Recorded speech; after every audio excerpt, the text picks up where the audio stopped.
आखिर रावण की मृत्यु के बाद मंदोदरी का क्या हुआ? मंदोदरी ने उसके बाद का जीवन कैसा यापन किया?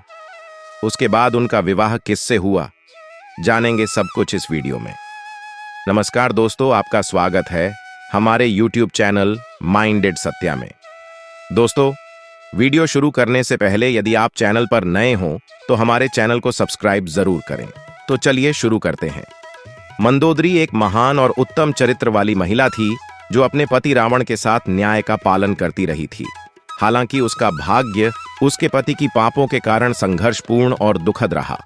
रावण के मृत्यु के बाद मंदोदरी को अपने जीवन में एक नई चुनौती का सामना करना पड़ा। वह अपने पति के निधन के बाद एकमात्र वेश्यावृत्ति में नहीं पड़ना चाहती थी, बल्कि वह एक समर्पित और संतुष्ट जीवन जीने की कोशिश करती रही। इसके बावजूद मंदोदरी को दुख और विवाहित जीवन के पाप का सामना करना मुश्किल था।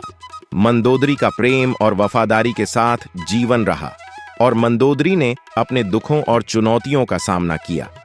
इस लेख में हम मंदोदरी के जीवन के बाद के कई पहलुओं पर ध्यान केंद्रित करेंगे जो मंदोदरी के बाद के जीवन को व्याख्यात करते हैं।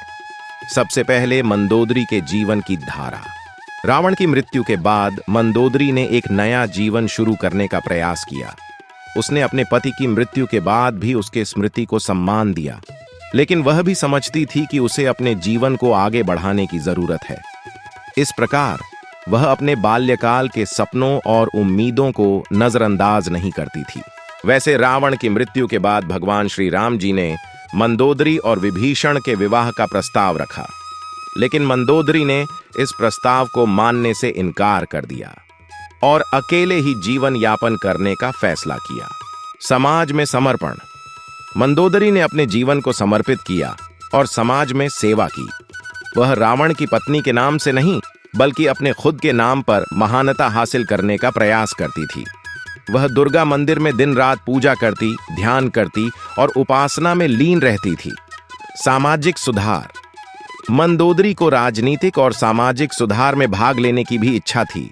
उसने महिलाओं की शिक्षा और स्वतंत्रता को प्रोत्साहित किया ताकि वे स्वतंत्र और सशक्त बन सकें। वह समाज की अन्यायों और अत्याचार के खिलाफ भी आवाज उठाती रही। ध्यान और साधना।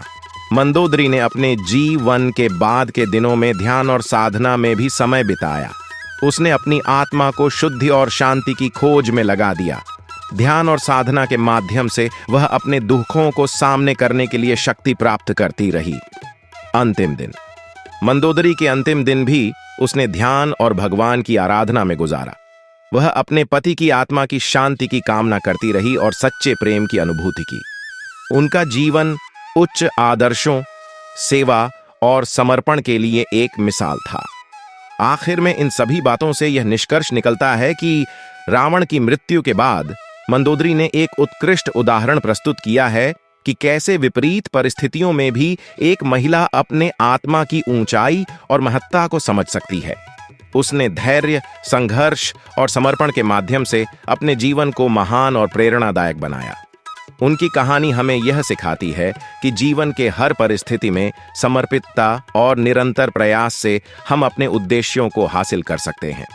तो दोस्तों, ये थी मंदोदरी की रावण के बाद की जीवन कहानी, जिसे हमने आपको इस वीडियो के माध्यम से आपको बताया है।